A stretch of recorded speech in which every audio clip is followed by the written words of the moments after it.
Vous écoutez Radio Légumes et compagnie, le balado consacré à la culture et l'entretien des plantes comestibles.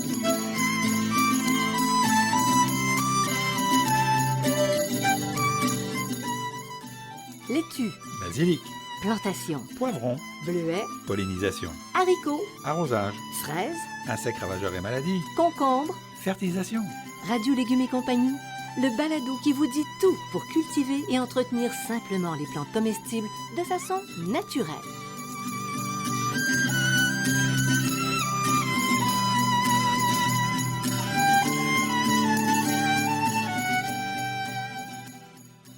Cette émission vous est offerte par Sem Saveur, le spécialiste des plantes comestibles prêtes à planter. C'est l'heure du jardinage, car qui jardine, dîne! Des plants de légumes savoureux et colorés, de fines herbes qui font voyager, de petits fruits irrésistibles, tout prêt à planter. C'est ce que vous propose Sem Saveur.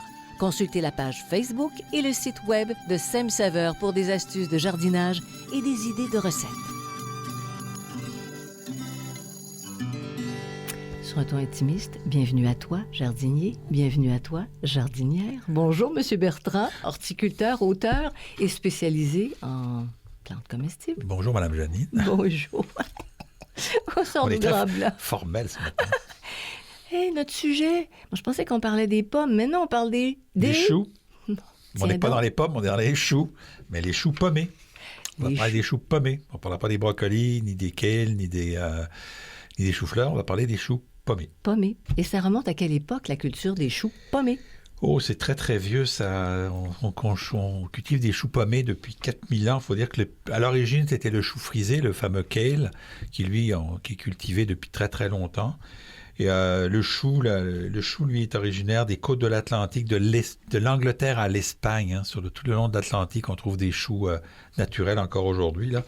Donc, c'est vraiment mangé depuis longtemps. Ouais. Puis, mais j'ai toujours l'impression que ça venait d'endroits qui étaient un peu plus frais, les choux. Oui, mais c'est ça. Côte mais Atlantique. l'Espagne, oui, c'est vrai qu'avec Côte l'Atlantique. Mais on parle de l'Atlantique d'Espagne, on ne parle pas du Portugal. Donc, le golfe du Gascogne, là, c'était encore relativement frais. Là. Après ça, quand on descend vers le sud, c'est plus chaud. Là, mais dans la partie le long de Compostelle, finalement, jusqu'à Santiago. Là. Ça peut être plus frais, effectivement. Bon, alors, on dit un chou pommé, oui. Mais il y a des différences entre les choux pommés. Oui, donc le chou, à un moment donné, on ne sait pas trop pourquoi, a fini par faire une pomme. Hein? Donc, à faire un... Il était en compétition avec l'arbre du bien, la connaissance du bien et du mal. Non, on ne va pas rentrer là-dedans. Okay? Donc, on a le chou, ce qu'on appelle le chou cabu, okay? Donc, la feuille lisse et verte. On a le chou rouge, qui finalement est un chou cabu avec des feuilles lisses et rouges. Il faut savoir que le chou rouge, il y a très longtemps qu'il est cultivé. Là, c'est pas nouveau. Là, le chou rouge, c'est très, très longtemps. Même, ça a été le plus utilisé pour en plantes médicinales, parce que toutes ces plantes-là ont été utilisées de manière médicinale. Et le chou de Milan ou chou de Savoie, qui a des feuilles frisées, qui peuvent être verts ou bicolores. Alors, pourquoi de Milan ou de Savoie? Ce qu'il faut savoir, c'est que le comté de Savoie possédait la ville de Milan à une certaine époque. Là. La Savoie, ça a été rattaché à la France très tardivement, là, au moment de, je pense, c'est Louis XIV de mémoire. Là. Et donc, la Savoie et le Milanais étaient deux régions qui avaient le même roi, effectivement. C'est ça, par les royautés. Et d'ailleurs, le Val d'Aoste, on parle le français en italien, donc il y a une partie de l'Italie qui parle le français parce qu'elle était... des histoires, quoi. Alors voilà pourquoi Milan et Savoie. Bon, outre leur allure, le goût, est-ce qu'on peut parler du goût? Ben oui. Ça goûte toute la même chose? Ça goûte le chou. Ça sent le chou. Ça sent le chou et ça goûte le chou. C'est ça, c'est pas compliqué. Ces choux-là goûtent le chou. Donc, c'est délicat et légèrement sucré, un peu plus sucré chez le chou vert. Le chou rouge, il est légèrement piquant. Lui, il a un petit peu plus de piquant. Puis, c'est doux et délicat chez le chou de Savoie, mais c'est du chou. Et c'est tellement santé. On parlait de l'aspect nutritif. Oui. Moi, je vais te dire quelque chose. Mon grand-père était allergique aux fruits et sa source de vitamine C, c'était les choux. Il mangeait du chou. Puis moi, je trouve ça bon. Puis il y a plein de monde qui trouve ça bon, mais c'est pas un chou, c'est pas un légume qui est comme qu'un panache. Non, c'est pas panaché. C'est bizarre, hein, parce que c'est bon. C'est une très, très, très bonne source de vitamine K. Donc, beaucoup de vitamine K dans les choux. C'est du fer, du magnésium, de la vitamine B1, B6 et effectivement la vitamine C. Donc, c'est des doses plus ou moins élevées d'antioxydants. Il faut savoir que les choux rouges ont plus d'antioxydants que les autres, là. Mais en général, c'est pas une grande source d'antioxydants, mais quand même. Mais cru peut-être? Cru, oui, cru. Ça, cru. ouais. Oui, choux crus, bien sûr. Ouais. Et est-ce que tu dirais que les choux, c'est une plante qui est exigeante? Alors, c'est une plante qui demande le plein soleil, une terre meuble et fraîche. C'est une plante gourmande et assoiffée, donc qui va demander beaucoup de compost et beaucoup d'arrosage et un bon suivi d'arrosage. Et puis sa maturité, ça va de 55 à 75 jours. Donc c'est quand même assez long, là. Est-ce que tu dirais que c'est facile à cultiver? Parce que quand on s'en va dans le bout de, c'est quoi, l'Assomption? Tout ça? Ouais. Il y a des grands champs de choux. Oui, on va y revenir, mais à cause de la pyrite du chou, c'est pas toujours facile, mais il y a des méthodes maintenant qui sont plus faciles.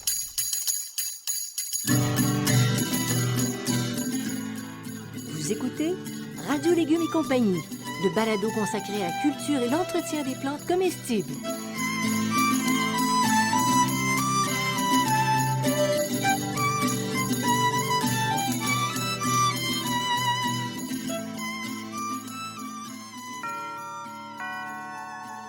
Qui jardine, dîne.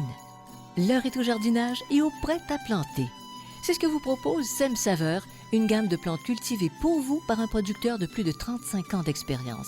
Obtenez des récoltes savoureuses avec 132 variétés de légumes, dont 16 patrimoniales, 71 variétés de fines herbes, 14 de petits fruits et 12 de fleurs comestibles. Proposés en différents formats, les prêts à planter de Sème Saveur sont vendus dans toutes les bonnes jardineries du Québec.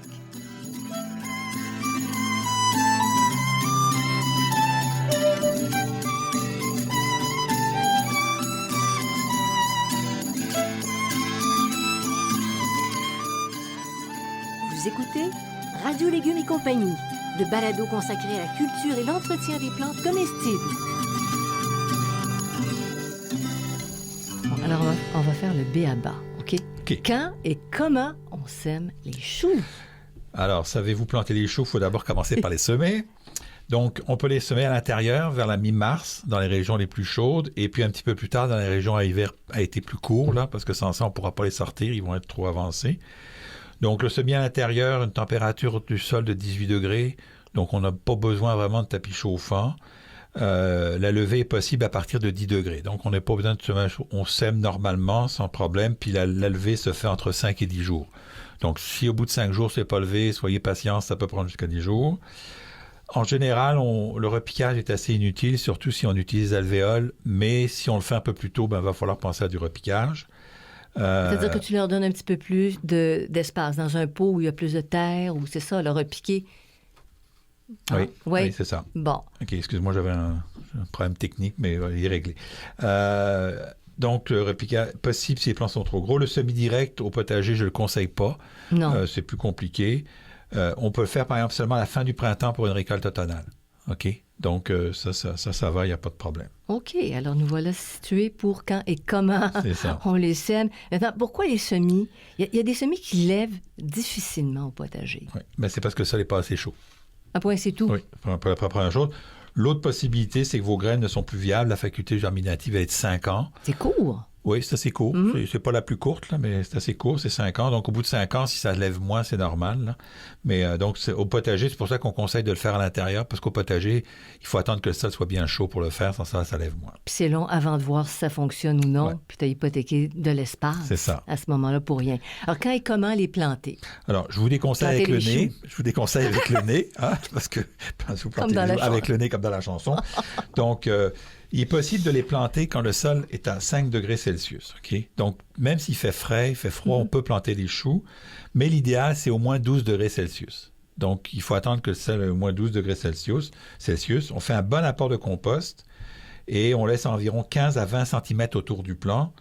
Et tout de suite après la plantation, filet anti-insectes. Je vais vous expliquer un peu plus tard pourquoi le filet anti-insectes, mais une fois qu'on les a plantés, filet anti-insectes tout de suite. Tout de suite. Bon, alors, pourquoi certains plants? Parce qu'on remarque ça, là, les gens sont déçus. Des fois, ils cultivent des choux pommés, puis ça se développe bien difficilement. Ils pomment pas.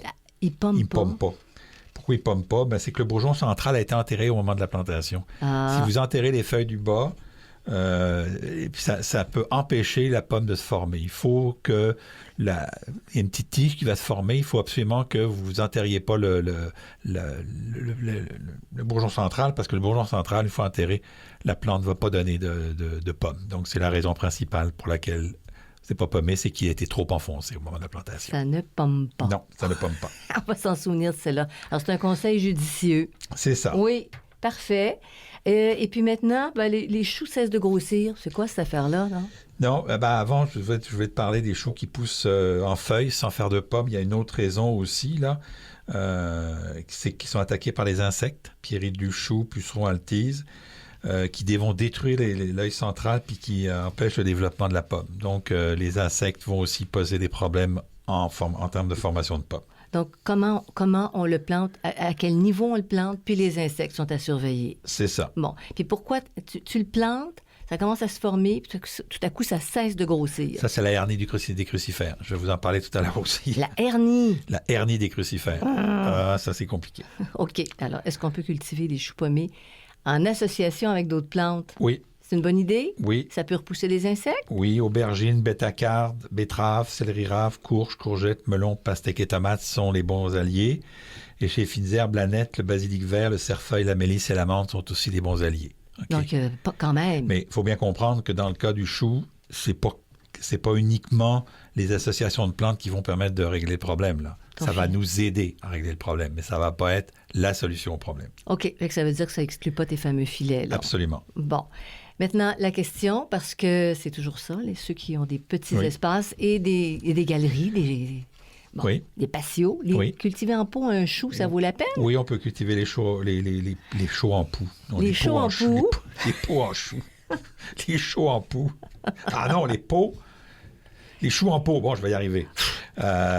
C'est des pots de 25 cm de profondeur et 35 cm de diamètre minimum, donc il faut prévoir 16 litres de terreau par plant. OK, c'est la quantité dont on a besoin. Est-ce qu'il y a une grosse différence entre un chou qu'on cultive dans son potager et un chou commercial? Vois-tu une grosse différence de goût? Bien, il y a une grosse différence. Si vous prenez un chou commercial, vous le cuisez, il va sentir le chou. Si vous prenez un chou, vous le coupez, vous le cuisez dans la demi-heure, il n'y a aucune odeur de chou. Parce que c'est frais. Parce qu'il y a un latex qui va couler, là, il y a un petit latex qui va couler du chou et qu'il est frais et qu'à ce moment-là, le latex n'a pas eu le temps le métabolisme n'a pas eu le temps de se faire et donc il sent presque rien. Ça, c'est un avantage. Et peut-être au goût. Au goût aussi, ben oui. Sûrement. Dans des bonnes terres biologiques, puis tout ça, oui. Et l'entretien général, mais là, ça va nous sortir nos filets et compagnie. Ben, ça, c'est... Nous t'écoutons religieusement. D'abord, l'entretien, 2 à 3 apports d'engrais naturels au cours de la saison, parce que c'est une plante qui aime bien manger. Par exemple, on évite les engrais trop riches en azote. Parce que plus riche en azote, on va avoir la pomme va tendance à pas avoir à se former. Elle va faire beaucoup de feuilles, mais elle va pas se former. Donc, pas trop d'azote. Sur les bouteilles d'algues, c'est le N pour l'azote, le premier. Oui. Puis indispensable de s'assurer que les plantes ne manquent pas d'eau. Là, les choux qui manquent d'eau ne vont pas pommer. Ça, c'est clair. Ça, c'est clair. Correct, parfait. C'est une troisième raison pour pas que ça pomme. Pour pas que ça pomme, bon. Et donc, là, après ça, c'est les ennemis. Là, on va rentrer dans les ennemis. Le plus problématique, c'est la pierrite du chou. OK, ça, c'est vraiment problématique. On a aussi parfois des pucerons, de l'altise, de la mouche du chou, du ver gris, de la fausse teigne du crucifère, de la punaise, de la fausse arpenteur ou des limaces. Bon, on a tous ces trucs-là. Pitié. Dans les maladies, la plus problématique, c'est la hernie des crucifères. OK? Ça se présente comment? Comment tu repères que tu as cette maladie-là? Les autres maladies, c'est le mildiou, le blanc, la pourriture, la tache. Ouais. Pour ce qui est de la hernie des crucifères, ce qu'on va voir... Pardon. Il n'y a pas de traitement. Okay? Dès qu'on va en avoir, là, la plante va commencer à ne plus pousser. Elle va arrêter de pousser. Quand on va arracher le plant, on va voir qu'il y a des petits bourrelets sur les racines, ce qui va empêcher totalement la croissance de la plante. Donc, ce qu'il faut faire, c'est qu'il faut supprimer toutes les parties atteintes et les détruire. Si vous avez de la hernie des crucifères, il faut détruire ça. Je vous dirais même pas au compost. Il faut carrément le mettre au compost de la ville là, qui va chauffer. Ce n'est pas un problème. Donc, on ne laisse pas de débris de choux atteints de hernie du chou sur le sol en hiver. Et puis, on allonge la durée de rotation de 4 à 5 ans. Normalement, c'est 3 ans, mais on essaie de ne pas remettre des choux à la même place avant 4 ou 5 ans. Parce que la maladie va rester dans le sol. Donc, si vous replantez des choux, elle va retomber sur les racines des plantes et ça va pas être une bonne idée. Voilà qui est clair. Maintenant, tu nous parles de la pyride. La pyrite du chou. Oui. Là, la pyrite du chou, vous le savez si vous allez en avoir, quand vous avez des petits papillons blancs, voilà, je vais le dire, avec des taches noires sur au bout des ailes, OK? Ça veut dire qu'il y a une infestation qui s'en vient. Ouais. Pourquoi? Parce qu'ils vont pondre leurs œufs. Et donc, sous les feuilles, vous avez des amas d'œufs pondus. En général, c'est orange. Donc, quand vous retournez la feuille puis vous voyez les petits amas, vous pouvez écraser les amas. Déjà, vous enlevez vous enlevez le potentiel de larves, OK? C'est les larves qui vont faire des trous dans les feuilles, puis dans les pommes. Parfois, ils vont aller jusqu'au cœur de la pomme. C'est pas anodin quand ça commence. Mais ça, est-ce que tu peux contraindre avec tes fameux filets? C'est ça que j'arrive. Présence de déjection foncée aussi. Ça, c'est pour les identifier. Si vous voyez des espèces de petits trucs noirs un peu dégueulasses, là, c'est que la pyrite du chou est là. Il y a 2 moyens d'y arriver à s'en débarrasser. Il y a la prévention puis le contrôle. En termes de prévention, c'est de mettre un filet anti-insectes dès la plantation ou la levée des semis. Donc, ce que vous allez faire, c'est que vous allez empêcher les papillons d'aller se poser sur la feuille puis d'aller faire le truc. Au printemps, on favorise la présence des oiseaux si vous ne mettez pas de filet. Pourquoi? Parce que les oiseaux vont manger les larves. Mais il faut beaucoup d'oiseaux. Oui, des mangeoires. Il faut beaucoup d'oiseaux. Et puis, avant l'hiver, on se débarrasse des déchets végétaux infectés. Si vous avez eu de la pyrite de la pyrite du chou une année, il faut vraiment l'enlever. Là, le contrôle, il y a ce qu'on appelle l'introduction d'insectes prédateurs.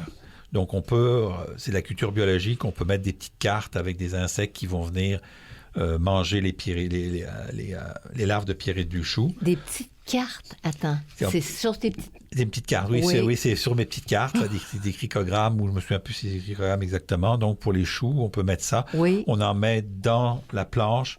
Et à l'intérieur, il y a une petite carte avec des œufs. La petite carte, les œufs vont éclore. C'est des petites mouches qui vont venir pirater les larves. OK? C'est du contrôle biologique, ce qu'on appelle. Et non les petits drapeaux jaunes qui attirent les insectes, non, ça marche sur lesquels ils se collent. Ça marche pas. Non. Sans ça, traitement au savon insecticide. On peut aussi utiliser des préparations à base d'acide lactique et d'acide citrique ou encore du BTK. Okay. Où est-ce qu'on trouve ça, les acides lactiques et c'est parce que on trouve ça c'est des compagnies qui font ça. Là. Je ne vous avais pas donné le nom de la compagnie. Là. Mais vous trouvez ça, c'est les produits... c'est les produits qu'on utilise, là, mais il y a différentes compagnies qui le font. Là, mais sous différents noms, il n'y a pas de nom vraiment pour ce mélange-là. Donc, okay? Si on fait sur Internet acide lactique et tout ça, on trouve. OK, parfait. Puis, savon noir est efficace contre les œufs et les chenilles. Bon, et le savon noir savon aussi, noir. On peut trouver ça facilement. Pas le savon à vaisselle. Oui, le savon noir, ça se trouve facilement. Maintenant, on trouve ça dans les centres de jardin. Préparation à base d'acide lactique et d'acide citrique aussi dans les centres de jardin. Dans les jardineries, on trouve ça. D'accord. Puis le savon noir aussi est efficace. Mais le savon noir, pas n'importe quel savon. Le savon noir est efficace. On a des études qui démontrent qu'il est efficace. Les autres savons, je ne le sais pas. OK, donc savon noir. Savon noir, oui. Mais ça, c'est culturel en France, hein? Le savon noir, c'est utilisé. Oui, pour beaucoup de choses. Ici, on commence. On commence ici. Oui.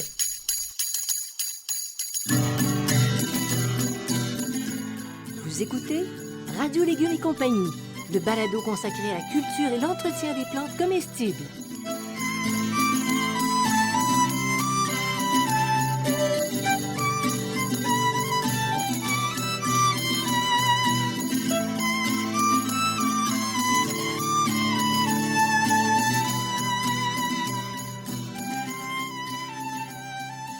Le potager urbain facile et naturel, potager en pot, le jardin fruitier facile et naturel et potager productif. Retrouvez les livres de Bertrand Dumont en format papier en librairie et sous forme numérique sur le web.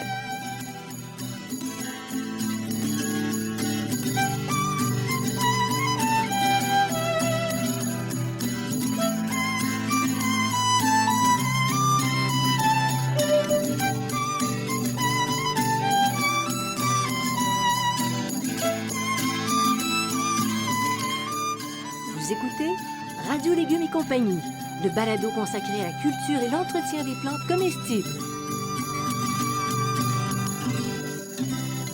Bon, Bertrand, on a eu des commentaires. Oui. Les gens pleurent parce que leurs choux pommés fendent.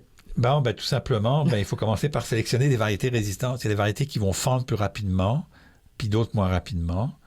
Il faut éviter les surplus d'azote. J'en ai déjà parlé tout à l'heure. Il faut faire attention au surplus d'azote. Puis il faut surtout pas trop attendre pour la récolte, hein. Quand le chou est prêt à récolter, si vous attendez trop, eh bien, il va éclater. Tout simplement, pourquoi il éclate, c'est un phénomène naturel. OK? Ce qu'il faut savoir, c'est qu'une fois qu'un chou a éclaté, il est bon à manger pareil. Oui. OK? On peut le nettoyer Mais comme il faut. tu peux pas le laisser en terre longtemps. Non, on ne peut pas le laisser en terre. Il faut le récolter tout de suite, mais il va être conservable. Est-ce que tu as des suggestions pour des choux pommés qui seraient plus résistants? Non, je ne connais pas les variétés par non. cœur. Là. Moi, je fouille aussi parce que je n'ai pas de mémoire pour ça, là, mais il faut fouiller les variétés. Ça existe. Aujourd'hui, c'est principalement des variétés résistantes qu'on vous vend à ça. C'est des vieilles. Il y a certaines vieilles variétés qui sont plus sensibles à ça. Là. Mais si on veut des goûts. La plupart des variétés qu'on vend aujourd'hui sont résistantes, mais dans les variétés patrimoniales, il faut faire attention à la résistance. Bon, parfait, c'est clair. Maintenant, récolter. Quand on récolte? Tu dis, il faut au bon moment. Quand les femmes sont bien formées, donc quand la balle c'est bien formé, en général de 10 à 20 cm de diamètre. C'est à peu près la moyenne d'un chou pommé. Chez les choux de Milan et de Savoie, c'est un petit peu plus gros. Les feuilles du dessus recouvrent la totalité de la tête, là on le voit. Mm-hmm. Puis le test, c'est quand on va écraser légèrement la tête, puis il y a une légère résistance. Si les feuilles restent assez molles, ben, ça veut dire que la tête n'est pas encore formée. Puis quand vous descendez un petit peu, puis il y a un peu de résistance, ça veut dire que la tête est bien formée. Est-ce que c'est le fameux test squeak squeak? Oui, squeak squeak. On peut l'appeler comme ça, le test squeak squeak. OK. Quel est le moment de la journée pour le récolter? Il y en a-tu? N'importe quand. N'importe quand, N'importe ça, quand, c'est pas grave. c'est pas important.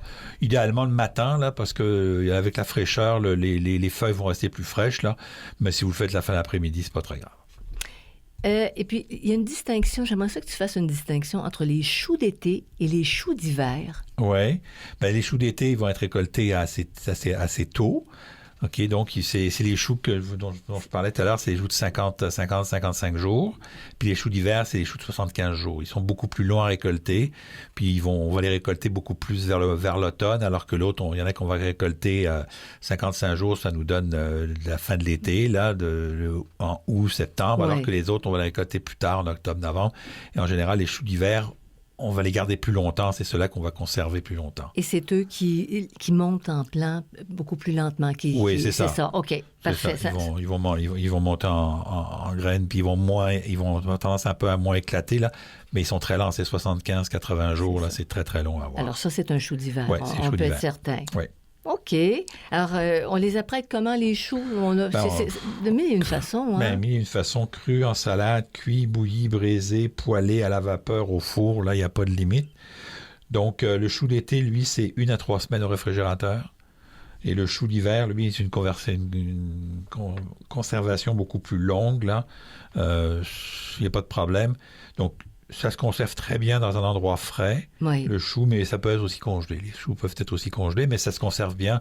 Ça se trouve habituellement dans toutes les bonnes fruiteries du Québec.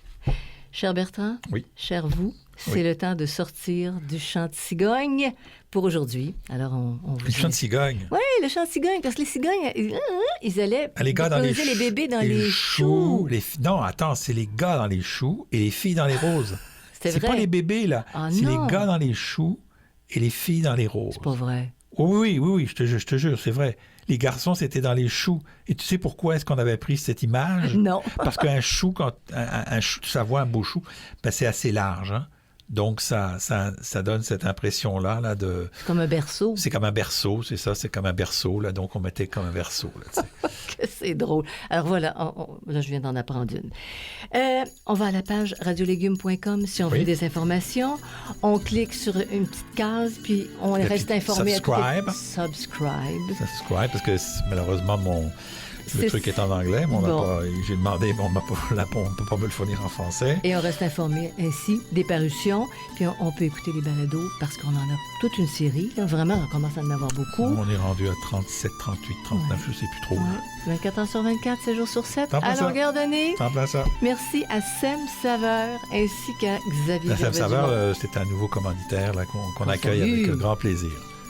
Qui nous font confiance, c'est bien. C'est bien, c'est bon. Alors, merci beaucoup à Xavier Gervais-Dumont pour la musique et à son frère, Charles, pour l'assistance technique. Au revoir tout le monde. Portez-vous bien. Merci Bertrand. Merci Janine. Bye. À la prochaine.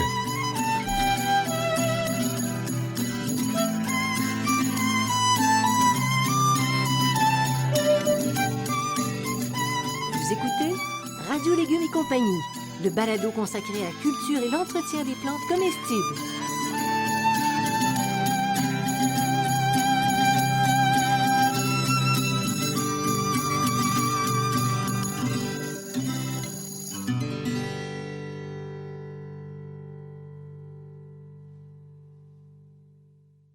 Bon. C'est- Alors, merci beaucoup à Xavier Gervais Dumont pour la musique et à son frère, Charles, pour l'assistance L'assistance technique. technique. Au revoir tout le monde. Portez-vous bien. Merci Bertrand. Merci Janine. Bye. À la prochaine.